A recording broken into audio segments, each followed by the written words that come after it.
ಕರೋದ್ಭವ ಅನಾಥ ಶರಣಗಿನ್ನ ಉಂಟೆ ಪರಿಭವ ಸ್ಥಾವರಣವೋ ಕನಗದಲ್ಲಿ ದೃಷ್ಟಿ ಇಟ್ಟನೋ.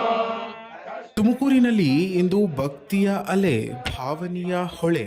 ಹೌದು, ನಾಡಿನ ನಡೆದು ಬಂದ ದೇವರು ಲಿಂಗೈಕ ಡಾಕ್ಟರ್ ಶಿವಕುಮಾರ ಸ್ವಾಮೀಜಿಗಳ 119ನೇ ಜನ್ಮದಿನೋತ್ಸವದ ಸಂಭ್ರಮ.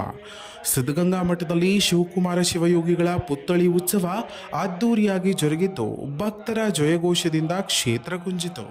ಹೌದು, ಬೆಳಗ್ಗೆ 8 ಗಂಟೆಗೆ ಆರಂಭವಾದ ಮೆರವಣಿಗೆ ಸಾವಿರಾರು ಭಕ್ತರ ನಡುವೆ ಭವ್ಯವಾಗಿ ಸಾಗಿದ್ದು ಅಟವಿ ಶಿವಯೋಗಿಗಳ ಗದ್ದುಗೆಗೆ ತಲುಪಿದ ಮಹತ್ವ ಕ್ಷಣಕ್ಕೆ ಸಾಕ್ಷಿಯಾಯಿತು. ಮಠಾಧ್ಯಕ್ಷರಾದ ಶ್ರೀ ಸಿದ್ಧಲಿಂಗ ಸ್ವಾಮೀಜಿ ಪುತ್ಥಳಿ ಉತ್ಸವಕ್ಕೆ ಚಾಲನೆ ನೀಡುತ್ತಾ ಭಕ್ತರಲ್ಲಿ ಆತ್ಮೀಯತೆ ಮತ್ತು ಆಧ್ಯಾತ್ಮಿಕ ಉತ್ಸಾಹವನ್ನು ತುಂಬಿದ್ರು. ಸಿದ್ಧಗಂಗಾ ಕ್ಷೇತ್ರದ ಪ್ರತಿಯೊಂದು ಮೂಲೆಯಲ್ಲೂ ಭಕ್ತಿ, ಶ್ರದ್ಧೆ, ಸಂಭ್ರಮ ಒಂದೇ ವೇದಿಕೆಯಲ್ಲಿ ಒಂದಾಗಿದಂತಾಯಿತು. ವಿವಿಧ ಮಠಗಳ ಮಠಾಧೀಶರು, ಸಾಧು ಸಂತರು ಹಾಗೂ ಸಾವಿರಾರು ಭಕ್ತರು ಭಾಗಿಯಾಗಿ ಶಿವಯೋಗಿಗಳಿಗೆ ಕೃತಜ್ಞ ನಮನ ಸಲ್ಲಿಸಿದ್ರು.